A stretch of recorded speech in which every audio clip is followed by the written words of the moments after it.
Dear students, welcome to Learning Management System of साथ कामयाबी हमारे साथ। डियर स्टूडेंट्स, आज हमारा एमडी कैट केमिस्ट्री में से हाइड्रोकार्बन्स का लास्ट लेक्चर है, जिसमें हम एरोमेटिक हाइड्रोकार्बन पढ़ेंगे। हम देखेंगे बेंजीन क्या है, फिर उसके electrophilic substitution reaction, hydrogenation, side chain oxidation और लास्ट में ओरिएंटेशन भी डिस्कस करेंगे। तो सबसे पहले है बेंजीन।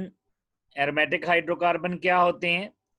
एरोमेटिक हाइड्रोकार्बन वो होते हैं जिनकी स्ट्रक्चर बेंजीन की तरह होती है। एरोमेटिक हाइड्रोकार्बन, एरोमेटिक होने के लिए क्या ज़रूरी है? एरोमेटिक होने के लिए जो रिंग, सबसे पहले तो रिंग होना ज़रूरी है। नंबर 2, रिंग के अंदर सारे एटम sp2 हाइब्रिडाइज होना ज़रूरी है। नंबर 3, अल्टरनेट डबल और सिंगल बॉन्ड होना ज़रूरी है। नंबर 4, स्ट्रक्चर का प्लेनर होना ज़रूरी है। अगर ये बातें किसी भी कंपाउंड में आ जाती हैं तो वो एरोमेटिक होगा। तो जो compound structurally related to benzene है, यानी जिनमें ये चार बातें होंगी, वो एरोमेटिक कंपाउंड्स होंगे। बेंजीन जो है, बेंजीन की प्लेनर हेक्सागोनल स्ट्रक्चर है और इसमें 6 कार्बन होते हैं। रिंग में सारे sp2 हाइब्रिडाइज्ड हैं, स्ट्रक्चर प्लेनर है और कॉन्जुगेशन भी मौजूद है, अल्टरनेट डबल और single bond. That's why benzene is aromatic hydrocarbon. अगर हम इनकी क्लासिफिकेशन देखें एरोमेटिक हाइड्रोकार्बन की, तो ये दो तरह के होते हैं, मोनोसाइक्लिक जिनमें एक रिंग होती है और पॉलीसाइक्लिक जिनमें एक से ज़्यादा रिंग्स होती हैं। मोनोसाइक्लिक जिनमें एक ही रिंग होगी, जैसा कि देखें हमारे पास है benzene, toluene, phenol, aniline, benzoic acid, benzaldehyde और बेंजीन सल्फोनिक एसिड। अगर एक से ज़्यादा रिंग आ जाएं तो फिर ये दो तरह के होते हैं। एक वो होते हैं जिनमें ये रिंग्स आपस में आइसोलेट होती हैं, फ्यूज नहीं होती, पॉलीसाइक्लिक एरोमेटिक हाइड्रोकार्बन जिनमें रिंग्स आइसोलेटेड हैं, और दूसरे वो हैं जिनमें रिंग्स फ्यूज हैं। फ्यूज का मतलब है दो रिंग्स में दो कार्बन कॉमन होंगे। सबसे पहले देख लेते हैं जो हमारे पास हाइड्रोकार्बन है जिनमें आइसोलेटेड रिंग्स हैं, जैसा कि देखें बाइफिनाइल, दोनों रिंग्स आइसोलेटेड हैं, और ये डाइफिनाइल मीथेन, यहाँ भी दोनों रिंग्स आइसोलेटेड हैं। फ्यूज्ड वो होते हैं जिनमें जो दोनों रिंग्स होती हैं, दोनों रिंग्स में दो कार्बन जो है वो कॉमन होते हैं। जैसे ये दो रिंग्स हैं तो ये दोनों कार्बन दोनों में कॉमन है, जैसा कि नेफ्थलीन, एंथ्रासीन, तीन रिंग्स हैं तो चार कार्बन कॉमन है। फिनेंथ्रीन में भी तीन रिंग्स है तो इसमें चार कार्बन कॉमन आ गए हैं। These are fused ring aromatic hydrocarbons. अगर हम बेंजीन का एक्सरे एनालिसिस कर लें तो बेंजीन के एक्सरे एनालिसिस से पता चलता है बेंजीन की स्ट्रक्चर हेक्सागोनल है और बेंजीन के सारे एटम प्लेन में होते हैं। कार्बन और हाइड्रोजन एंगल 120 का है। कार्बन कार्बन बॉन्ड लेंथ 1.397 और carbon hydrogen bond length 1.09 degree angstrom है। कैकूल ने बेंजीन की साइक्लिक स्ट्रक्चर प्रपोज की थी, जिसको बाद में कंफर्म कर लिया गया। ऑर्बिटल जो हमारे पास एटॉमिक ऑर्बिटल ट्रीटमेंट है उससे भी कंफर्म हो गया था। इसके अलावा एक्सरे ने भी कंफर्म कर दिया था कि इसकी प्लेनर हेक्सागोनल स्ट्रक्चर है। ये देखें, ये बेंजीन की प्लेनर हेक्सागोनल स्ट्रक्चर है, जिसमें ये हमारे पास जो HCC बॉन्ड एंगल है ये हमारे पास 120 होगा। कार्बन कार्बन बॉन्ड लेंथ 1.397 यानी 139.7 जो है नैनोमीटर होगी। 109 नैनोमीटर या फिर 1.09 डिग्री एंगस्ट्रम होगी। अब इसके रिएक्शन स्टार्ट कर लेते हैं, लेकिन उससे पहले आप देख लें इलेक्ट्रोफाइल क्या होता है। इलेक्ट्रोफाइल इलेक्ट्रॉन डेफिशिएंट स्पीशी होती है जिसको इलेक्ट्रॉन की ज़रूरत होती है, और ये इलेक्ट्रॉन रिच स्पीशीज़ पर अटैक करती है। या तो इलेक्ट्रोफाइल पर पॉजिटिव चार्ज होगा या फिर इलेक्ट्रोफाइल न्यूट्रल होगा। ये हमने फंडामेंटल प्रिंसिपल्स में पढ़ लिया था। आप जो बेंजीन का जनरल पैटर्न है एक्टिविटी का याद रखिए। बेंजीन के जो पाई बॉन्ड होते हैं वो डीलोकलाइज्ड होते हैं। चूंकि पाई बॉन्ड डीलोकलाइज्ड होते हैं बेंजीन रिंग के अंदर, क्योंकि अल्टरनेट डबल और सिंगल बॉन्ड है, अल्टरनेट डबल और सिंगल बॉन्ड की वजह से ये पाई बॉन्ड है आप डीलोकलाइज्ड होते हैं और 5 रेजोनेंस कंट्रीब्यूटिंग स्ट्रक्चर बनती हैं, जिसमें 2 कैक्यूल और 3 दीवार स्ट्रक्चर्स होती हैं। अब बेंजीन के ये जो पाई बॉन्ड है जो कि डीलोकलाइज्ड हैं, इसका मतलब है ये इजीली अवेलेबल नहीं है। अगर ये इजीली अवेलेबल नहीं है तो फिर बेंजीन अच्छा न्यूक्लियोफाइल नहीं है, और इस पर इलेक्ट्रोफाइल भी जो वीक होगा, वीक इलेक्ट्रोफाइल भी अटैक नहीं कर पाएगा। बेंजीन के पाई बॉन्ड पर अटैक करवाने के लिए हमें स्ट्रॉन्ग इलेक्ट्रोफाइल की ज़रूरत होती है जो कि पावरफुल हो और बेंजीन पर अटैक कर दे। तो बेंजीन की रिएक्टिविटी में बेंजीन जो कि न्यूक्लियोफाइल है लेकिन ये एक वीक न्यूक्लियोफाइल है, इसके साथ रिएक्शन करवाने के लिए हमें स्ट्रॉन्ग इलेक्ट्रोफाइल की ज़रूरत होगी। अदरवाइज अगर हम वीक इलेक्ट्रोफाइल ऐड करेंगे तो फिर वो बेंजीन के साथ रिएक्शन नहीं करेगा। तो जो जनरल बेंजीन का जनरल मैकेनिज्म है उसमें पहला स्टेप ही स्ट्रॉन्ग इलेक्ट्रोफाइल की प्रोडक्शन है और फिर वो अटैक करवाते हैं पाई बॉन्ड बेंजीन के, क्योंकि जब तक वीक होगा वो अटैक नहीं कर सकता पाई बॉन्ड पे बेंजीन के, क्योंकि बेंजीन के जो पाई बॉन्ड है वो डीलोकलाइज्ड होते हैं। तो पहले हम ऐसा स्ट्रॉन्ग इलेक्ट्रोफाइल प्रोड्यूस करते हैं जो बेंजीन के जो इलेक्ट्रॉनिक क्लाउड है, जो डीलोकलाइज्ड पाई बॉन्ड्स हैं, जो बेंजीन की जो पाई बॉन्ड की शीथ है उसको पेनिट्रेट कर सके, और लास्ट में मैकेनिज्म में फिर बेंजीन का हाइड्रोजन निकल जाता है और वहां पर इलेक्ट्रोफाइल अटैच हो जाता है। जैसा कि अगर हम जनरल मैकेनिज्म देखें तो सबसे पहले हम स्ट्रॉन्ग इलेक्ट्रोफाइल जनरेट करवाते हैं। ये हमारे पास कैटलिस्ट है Fe(x)3 आयरन हैलाइड हैलोजन के साथ जब मिलता है तो Fe(x)4 और X+ बनता है। ये जो X+ है दिस इज स्ट्रॉन्ग इलेक्ट्रोफाइल। ये जो X2 है क्योंकि इस पर पॉजिटिव चार्ज नहीं है, this is weak electrophile. X+ is strong electrophile. ये जो X+ है ये बेंजीन की जो इलेक्ट्रॉनिक शीट है, जो डीलोकलाइजेशन है, ये उसको पेनिट्रेट करके उसको ब्रेक कर देता है। ये बेंजीन में 3 पाई बॉन्ड थे, अब बेंजीन में 2 पाई बॉन्ड रह गए हैं। यहाँ पर हाइड्रोजन पहले से मौजूद होता है, बेंजीन में हर कार्बन पर हाइड्रोजन मौजूद होता है यहाँ पर पहले से ही। ये X भी अब उस कार्बन पे लग जाएगा। किस तरह? ये जो पाई बॉन्ड है, ये वाला पाई बॉन्ड अब ये X के साथ बॉन्ड बना लेगा। रिजल्ट क्या निकलेगा? इस कार्बन के तो 4 बॉन्ड पूरे हैं लेकिन इस कार्बन के जो बॉन्ड है वो 3 रह गए हैं, जिसकी वजह से इस पर पॉजिटिव चार्ज आ गया। इसको कहते हैं बेंजीनोनियम आइन। अब बेंजीन की रिंग में एक ये वाला जो कार्बन है, ये वाला sp3 हाइब्रिडाइज्ड कार्बन आ गया। इसका मतलब है अब ये जो हमारे पास ये बेंजीनोनियम आइन आया है ये अब एरोमेटिक नहीं रहा, क्योंकि एरोमेटिक के लिए क्या जरूरी है? एटम एरोमेटिक के लिए रिंग के अंदर जितने भी एटम हों उनका sp2 हाइब्रिडाइज होना जरूरी है। क्योंकि X लगने की वजह से 4 बॉन्ड बन गए और 4 बॉन्ड की वजह से sp3 हो गया, तो बेंजीनोनियम आइन अब एरोमेटिक नहीं रहा। नेक्स्ट लास्ट स्टेप में क्या होगा? फिर ये अपनी डीलोकलाइजेशन यानी अपनी एरोमेटिसिटी बहाल करने की कोशिश करेगा, क्योंकि बेंजीन की स्टेबिलिटी की वजह उसकी एरोमेटिसिटी है, उसकी डीलोकलाइजेशन है, उसकी कॉन्जुगेशन है। तो रिजल्ट क्या निकलेगा? ये Fe(x)4 जो है इस पर आकर अटैक करेगा H पर, यहाँ से H निकल जाएगा और ये पाई बॉन्ड यहाँ पर बना जाएगा अपने 2 इलेक्ट्रॉन देकर। तो बेंजीन के आप देखें सारे जो इसके कार्बन है वह sp2 हाइब्रिडाइज्ड हो गए, इसमें अल्टरनेट सिंगल और डबल बॉन्ड भी आ गए हैं, तो इसका मतलब है ये दोबारा एरोमेटिक बन के स्टेबल हो गया और यहाँ से Fe(x)3 कैटलिस्ट की शक्ल में वापस निकल गया। कैटलिस्ट ने रिएक्शन में पार्टिसिपेट किया, स्ट्रॉन्ग इलेक्ट्रोफाइल जनरेट किया और लास्ट स्टेप में फिर ये रिएक्शन से निकल गया। यहाँ पर देखें जनरल मैकेनिज्म में ये हमारे पास इलेक्ट्रोफाइल है। इलेक्ट्रोफाइल क्या करता है? इलेक्ट्रोफाइल पेनिट्रेट करता है बेंजीन के पाई इलेक्ट्रॉनिक क्लाउड को, क्योंकि ये स्ट्रॉन्ग इलेक्ट्रोफाइल है और ये ब्रेक कर देता है। ये हमारे पास H है और ये इलेक्ट्रोफाइल लग गया। इस कार्बन पे पॉजिटिव चार्ज क्यों आया? क्योंकि इसके बॉन्ड 3 रह गए। ये वाला कार्बन 4 बॉन्ड पूरे बना रहा है, sp3 बन गया। इसका मतलब है अब बेंजीनोनियम आइन एरोमेटिक भी नहीं रहा। नेक्स्ट स्टेप में जो बेस है वो आकर अटैक करेगा और H निकाल के ले जाएगा, लेकिन H अपने दोनों इलेक्ट्रॉन बेंजीन रिंग को देके उसकी डीलोकलाइजेशन रीस्टोर कर जाएगा। रिएक्शन है हमारे पास, सबसे पहले हैलोजिनेशन है। हैलोजिनेशन में बेंजीन का हाइड्रोजन निकलता है और बेंजीन का हाइड्रोजन निकल के उसकी जगह पर हैलोजन लग जाता है। कैटलिस्ट हमारे पास FeCl3 AlCl3 हो सकते हैं। अगर हम इसकी हैलोजिनेशन की एग्जांपल देखें तो सबसे पहले तो क्लोरीनेशन और ब्रोमीनेशन हम करवाएंगे। क्लोरीनेशन और ब्रोमीनेशन नॉर्मल रिएक्शंस हैं, लेकिन फ्लोरीन हमने पहले भी पढ़ा था इतना विगरस रिएक्शन होता है कि ये हम कंट्रोल ही नहीं कर सकते और आयोडीन के साथ यील्ड पुअर आती है। तो ना तो हम फ्लोरीनेशन करवाएंगे क्योंकि रिएक्शन बड़ा फास्ट है, और ना ही हम आयोडीनेशन करवाएंगे क्योंकि स्लो है। तो या तो ब्रोमीनेशन करते हैं या फिर क्लोरीनेशन करते हैं, जैसा कि हमने चैप्टर नंबर 8 में हैलोजिनेशन में पढ़ा था। अब देखें halogenation of benzene. Benzene bromine है, ये Br2 है, ब्रोमीन आएगा, बेंजीन का एक हाइड्रोजन यहाँ से निकल जाएगा और इस हाइड्रोजन की जगह पर एक ब्रोमीन लग जाएगा। ये हमारे पास Br2 है, तो ये Br2 यहाँ से एक बना देगा HBr और ये एक ब्रोमीन जो है वो बेंजीन रिंग पर अटैच हो जाएगी, ब्रोमो बेंजीन बन गया।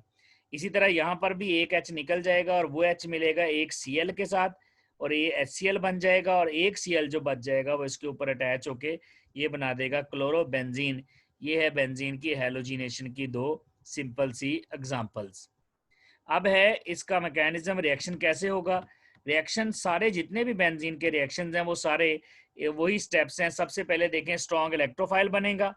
ये स्ट्रॉन्ग इलेक्ट्रोफाइल जो है ये बेंजीन की जो पाई इलेक्ट्रॉन की शीट है उस पर अटैक करके उसको ब्रेक कर देगा और फिर लास्ट स्टेप में क्या होगा, हाइड्रोजन निकल जाएगा और बेंजीन की डीलोकलाइजेशन रिस्टोर हो जाएगी। ये सारे मैकेनिज्म बेंजीन के जो इलेक्ट्रोफिलिक सब्स्टिट्यूशन रिएक्शन है ये सारे के सारे एक जैसे हैं। अगर आप नाइट्रेशन देख लें तो इसमें हम नाइट्रो ग्रुप को इंट्रोड्यूस करवाते हैं, बेंजीन का H निकाल देते हैं और बेंजीन का H निकाल के नाइट्रो ग्रुप लगा देते हैं। नाइट्रो ग्रुप कहाँ से आता है, ये आता है नाइट्रिक एसिड और सल्फ्यूरिक एसिड के मिक्सचर से। जब नाइट्रिक एसिड और सल्फ्यूरिक एसिड आपस में मिलते हैं 50 to 55 डिग्री सेंटीग्रेड पर तो नाइट्रो ग्रुप बनता है, नाइट्रोनियम आइन बनता है। नाइट्रोनियम आइन बेंजीन पर लगकर नाइट्रो ग्रुप बन जाता है और हमारे पास नाइट्रो बेंजीन बन जाती है। अगर हम इस रिएक्शन में नाइट्रिक एसिड को इस तरह से लिख लें HONO2 तो ये नाइट्रिक एसिड ही है, मैंने एक ऑक्सीजन साइड पे करके लिख लिया है, ये HNO3 ही। अब यहाँ पर क्या होगा, ये बेंजीन का एक H है, बेंजीन का H और नाइट्रिक एसिड का OH आपस में मिलेंगे, वाटर बन जाएगा। यहाँ से वाटर निकल जाएगा और उसकी जगह पर NO2 लग जाएगा।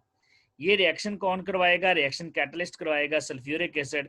Sulphuric acid actually sulphuric acid का मकसद जो होता है वो स्ट्रॉन्ग यहाँ पर इलेक्ट्रोफाइल जनरेट करना होता है, क्योंकि जब तक इलेक्ट्रोफाइल स्ट्रॉन्ग नहीं होगा बेंजीन का जो पाई इलेक्ट्रॉन सिस्टम है उस पर अटैक नहीं हो सकेगा।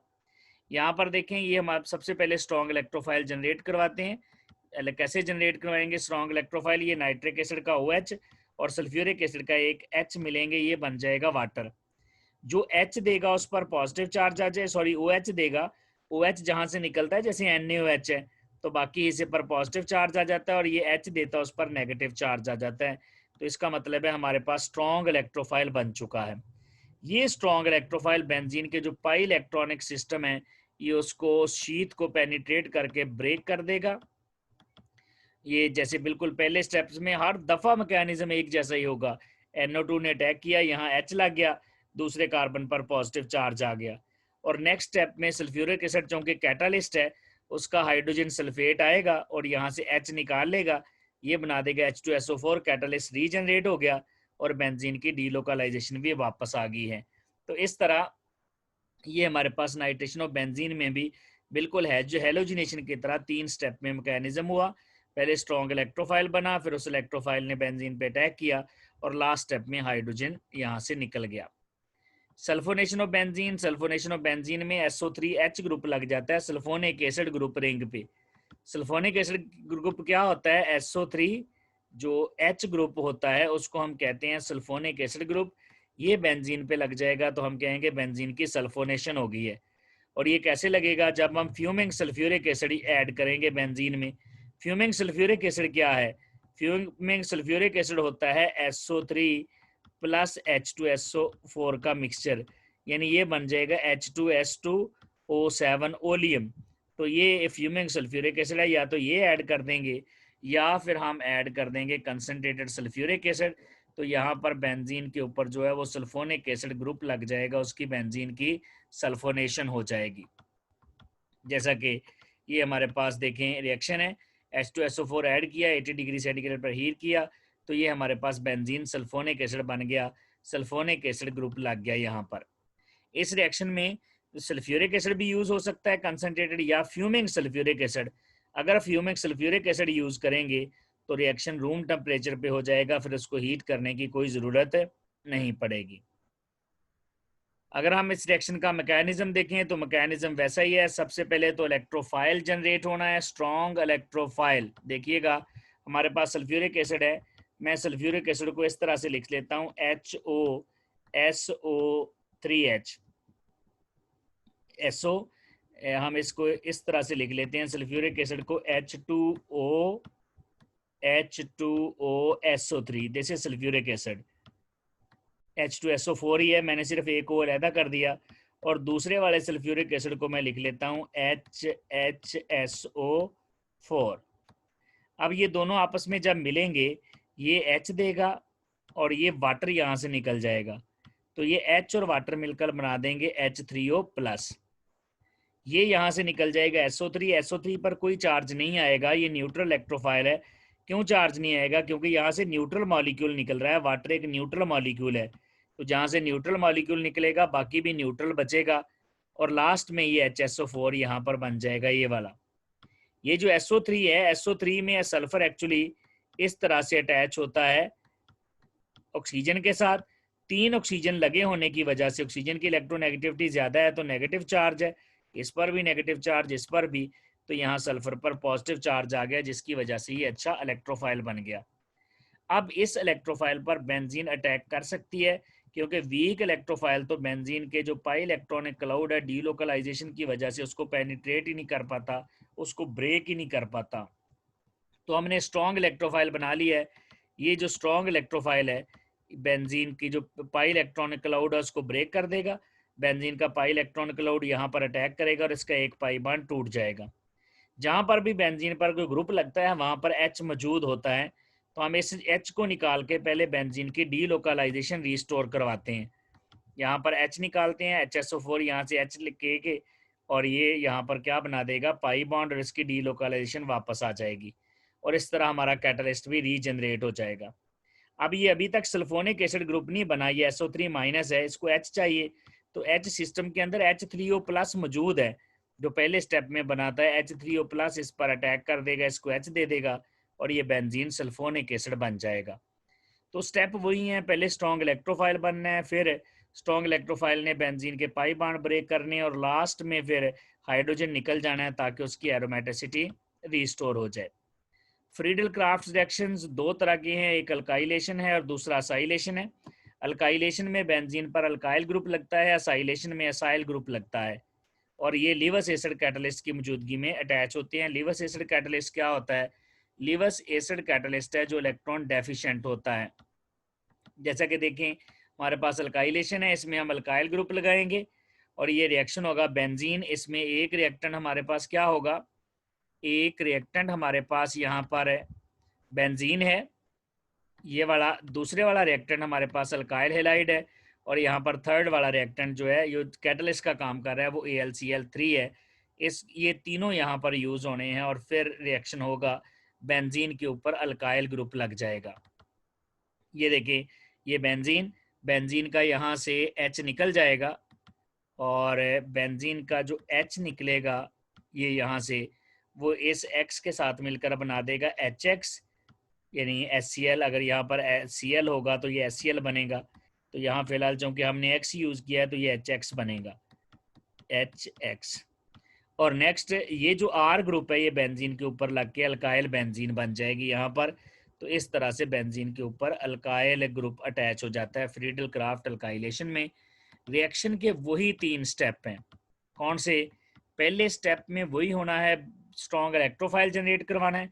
यहाँ से Cl निकल जाएगा, Cl निकलेगा तो बाकी इसे पर पॉजिटिव चार्ज आ गया, और ये पॉजिटिव चार्ज बेंजीन के पाई इलेक्ट्रॉनिक क्लाउड को ब्रेक करेगा, और ब्रेक करके एक कार्बन पर अटैच हो जाएगा। जिस कार्बन पे अटैच होगा वो हो जाएगा sp3 हाइब्रिडाइज्ड, और दूसरे कार्बन पर पॉजिटिव चार्ज आ जाएगा।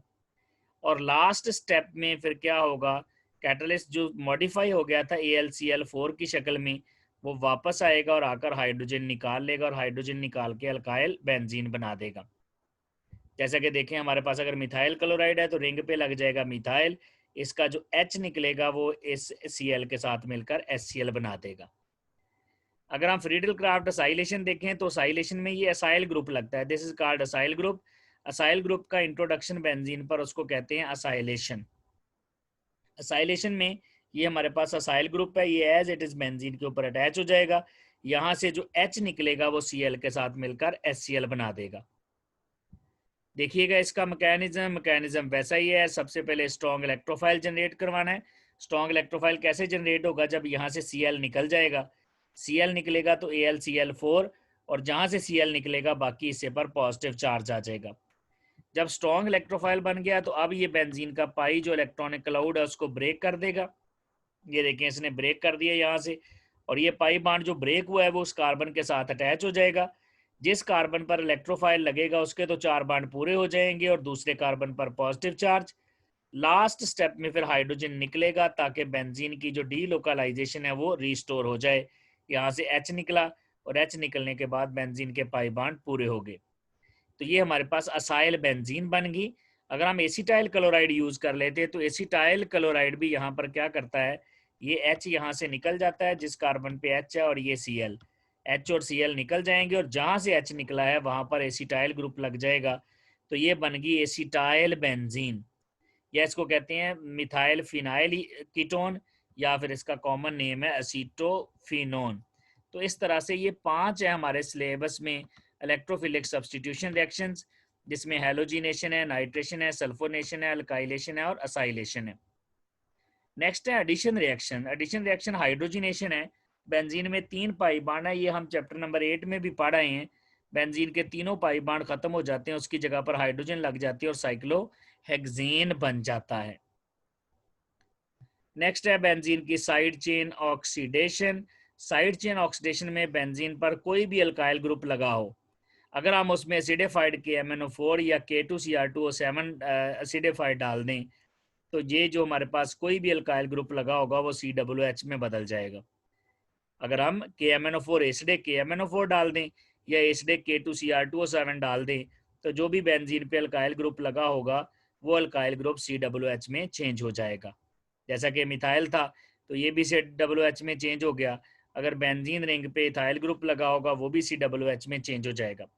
यहाँ पर जो खास बात है वो ये है कि ये जो बेंजीन के ऊपर अल्काइल ग्रुप लगेगा वो बेंजीन के साथ जो कार्बन है जिसको बेंजिलिक कार्बन कहते हैं उस पर हाइड्रोजन का होना ज़रूरी है।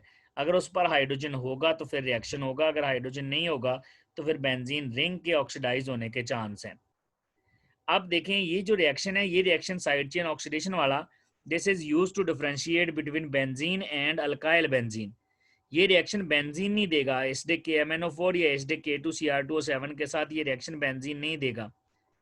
ये रिएक्शन साइड चेन ऑक्सीडेशन होगी, ये रिएक्शन अल्काइल बेंजीन देगा और KMnO4 का कलर डिस्चार्ज हो जाएगा।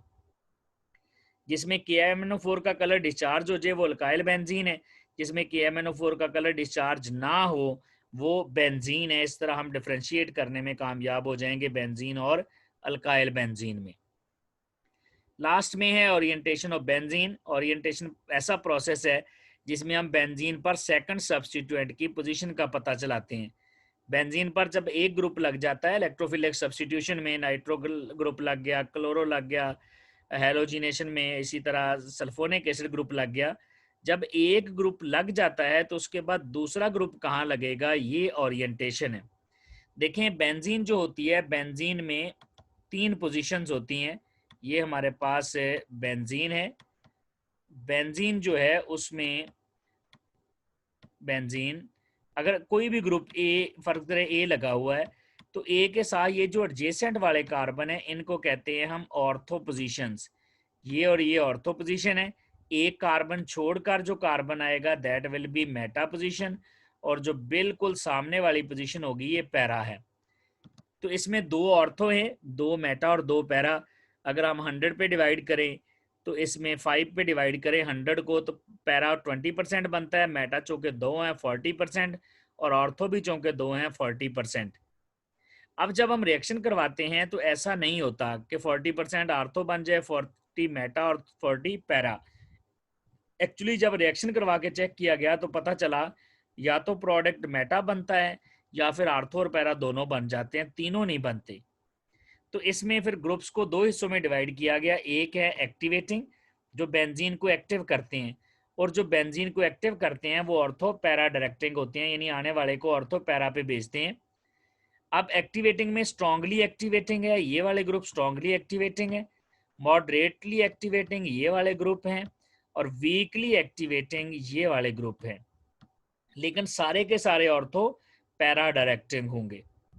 अगर हम डीएक्टिवेटिंग को देखें जो कि मेटा डायरेक्टिंग होते हैं, तो मेटा डायरेक्टिंग में स्ट्रांगली मेटा डायरेक्टिंग ये वाले ग्रुप हैं, मॉडरेट वाले ये हैं, जबकि जो वीकली डीएक्टिवेटिंग है वो हैलोजन है। लेकिन हैलोजन के बारे में खास बात ये है कि अगरचे ये डीएक्टिवेटिंग है लेकिन ये ऑर्थो पैरा डायरेक्टिंग है।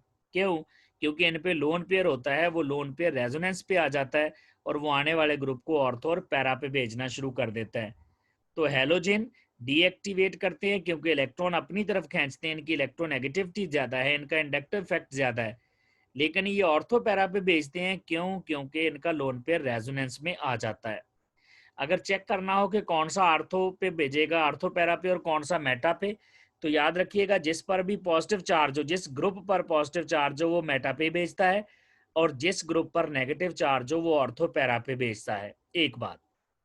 दूसरी बात, जो बेंजीन के साथ डायरेक्ट ग्रुप लगता है, जैसे देखें ये मेरे पास बेंजीन रिंग है, मैं बेंजीन रिंग के ऊपर लगा देता हूं, बेंजीन की रिंग के ऊपर मैंने OH ग्रुप लगा दिया। अब आपने देखना है जो बेंजीन रिंग पर डायरेक्ट एटम लगा है, डायरेक्ट एटम लगा है O, अगर उसकी इलेक्ट्रोनेगेटिविटी अपने से अगले एटम से ज्यादा हो तो वो ऑर्थो पैरा पर भेजेगा। यानी बेंजीन के साथ डायरेक्ट जो ग्रुप लग जाए, अगर उसकी इलेक्ट्रोनेगेटिविटी अपने से अगले ग्रुप, अगला ग्रुप कौन सा है? हाइड्रोजन। जैसा कि देखें हमारे पास ये बेंजीन रिंग है, हम बेंजीन रिंग पर लगा देते हैं NH2, तो देखें डायरेक्ट कौन लगा? नाइट्रोजन। नाइट्रोजन की इलेक्ट्रोनेगेटिविटी नेक्स्ट जो एटम लगे हैं उनसे ज़्यादा है। अगर डायरेक्ट एटम की इलेक्ट्रोनेगेटिविटी ज़्यादा हो तो वो ऑर्थो पैरा डायरेक्टिंग होता है। अगर डायरेक्ट एटम की इलेक्ट्रोनेगेटिविटी कम हो तो वो मेटा डायरेक्टिंग होता है। ये आपने बात याद रखनी है। इससे आपको फिर ग्रुप याद करने की ज़रूरत नहीं पड़ेगी। आप सिर्फ ये देख लें कि अगर डायरेक्ट एटम की इलेक्ट्रोनेगेटिविटी ज़्यादा है तो वो ऑर्थो पैरा डायरेक्टिंग होगा, अगर डायरेक्ट जो है उसकी इलेक्ट्रोनेगेटिविटी कम है तो वो मेटा डायरेक्टिंग होगा। अब हैलोजन ऐसे हैं ग्रुप हैं जिनके साथ नेक्स्ट कोई ग्रुप ही नहीं होता, तो हैलोजन के साथ आपने याद रखना है हैलोजन जो है वो डीएक्टिवेटिंग है और डीएक्टिवेटिंग होने के बावजूद ये ऑर्थो पैरा डायरेक्टिंग है। ये था डियर स्टूडेंट्स हमारा आज का lecture. Thank you very much.